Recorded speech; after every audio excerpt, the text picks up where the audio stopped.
যে আজকে এই যে কুয়েট আমাদের যে স্টুডেন্টস আমাদের ছেলেমেয়ে আমরা জানি যে সারা বাংলাদেশের প্রত্যেকটা ইউনিভার্সিটিতে তারা কিন্তু ভর্তি হওয়ার যোগ্য ছিল এবং যোগ্যতা ছিল এবং সেটা অর্জন তারা করেছিল। কিন্তু এই কুয়েটের যে স্বনাম, কুয়েটের যে অবস্থান, দেশব্যাপী তার যে অবস্থান, সেইটা বিশ্লেষণ করে কিন্তু আমরা তাকে এইখানে ভর্তি করেছিলাম। এখানে প্রত্যেকটি স্টুডেন্টকে আমি জানি বাংলাদেশের সমস্ত ইউনিভার্সিটিতে ভর্তি হওয়ার যোগ্যতা রেখেছিল। কিন্তু আজকে অত্যন্ত দুঃখের বিষয় যে সামান্য একটা ঘটনার প্রেক্ষিতে 5-5টা মাস স্টুডেন্টসরা বাড়িতে বসে আছে।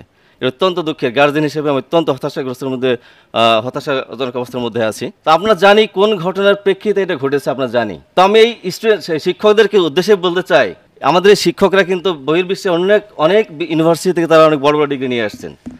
তারা কি এই নোংরা পলিটিক্সের কোনো লেশ মাত্র সেই সমস্ত দেশে দেখেছেন কিনা, এই প্রশ্নটা আমি এখানে রাখতে চাই। আপনারা দেখবেন এবং সেই সমস্ত টিচার যারা আসছেন এখানে, তারা কেন ওইখান থেকে দেশের ওই দেশের ভালো ভালো জিনিসগুলো নিয়ে আসে এখানে প্র্যাকটিস করতে পারে নাই?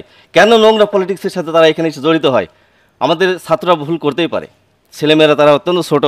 আপনারা তাদেরকে অভিভাবক, আমাদের সম্মানিত একজন বলছেন যে এই অভিভাবকত্বের নিচেই কিন্তু রেখে গেছি আমরা। আপনারা তাদেরকে সঠিকভাবে গাইড করবেন এবং তাদেরকে সুপথে নিয়ে আসবে, এটা হচ্ছে আমাদের চাওয়া ছিল। কিন্তু সেটা না করে আমরা দেখছি হতাশাগ্রস্ত। এই যে এক স্টুডেন্টস এখানে বলছেন যে 5 মাস যখন চলে গেছে তখন তারা অত্যন্ত হতাশাজনক অবস্থার মধ্যে আছে। এই হতাশাজনক পরিস্থিতি থেকে কী ঘটতে পারে সেটা আমরাও জানি, আমাদের শিক্ষক মণ্ডলীও জানেন। যদি এখানে কোনো ছাত্র আত্মহত্যার মতো একদম চরম পর্যায়ে পৌঁছে যায়, এর দায়ভারটা কে নিবে বলতে পারবেন কেউ? এই টিচাররা কে নিবে? আমরা তো এই অভিশাপ, আমাদের পূর্ববক্তা বক্তব্য বললেন যে অভিশপ্ত, যে আসলেই অভিশপ্ত হবেন এই টিচারগুলো যদি কোনো ছাত্র এরকম অকারেন্স ঘটিয়ে বসে। আমাদের সন্তানরা এই দীর্ঘ 5টা মাস তারা খুব অনিশ্চয়তার মধ্যে পড়েছে। তারা বাসায় বসে মানে রীতিমতো অচল হয়ে যাচ্ছে তারা কর্মজীবন থেকে। তা আমাদের নবীজির শিক্ষা কী ছিল? ভুল মানুষ করতেই পারে, কিন্তু নবীজিকে প্রতিশোধ নিতেন তাদের উপর, উনি সবসময় ক্ষমা করে দিয়েছেন। এখানে আমরা শিক্ষক, আমরাই যদি ছাত্রদের উপর প্রতিযোগিতা শুরু করি তাহলে আমাদের মর্যাদা কোথায় গেল? ছাত্ররা কি শিখবে আমাদের থেকে? আমি একজন সহকারী অধ্যাপক, বায়োলজি ডিপার্টমেন্টে আছি। তা আমরা যদি ছাত্রদের উপর প্রতিশোধ নিতে চাই তাহলে শিক্ষকরা কোন পর্যায়ে গেল? আমার বিবেকে আসে না এটা। আসলে আমি অনেক কথাই হয়েছে, আমি আর পিছনের কথায় ফিরে যেতে চাই না।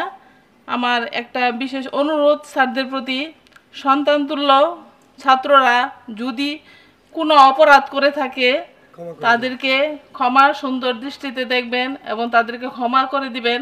আমরা অভিভাবকরা শিক্ষার্থীদের পক্ষ থেকে স্যারদের কাছে ক্ষমা চাচ্ছি।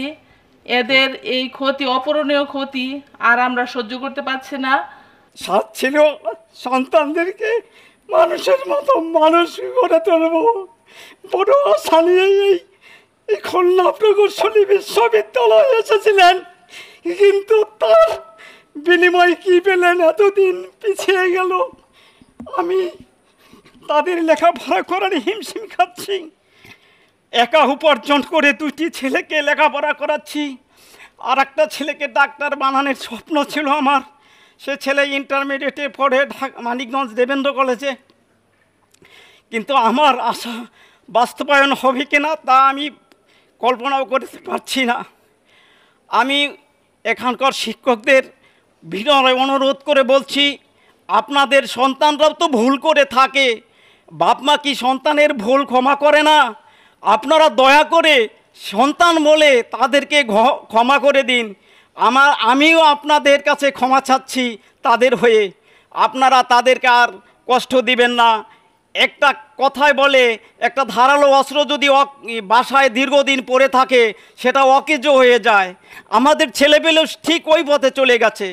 তাদের লেখাপড়া নেই, তাদের চোখের ঘুম হারাম হয়ে গেছে, শুধু এদিক ওদিকে মোবাইল আর কি এইভাবে তারা দিন কাটাচ্ছে।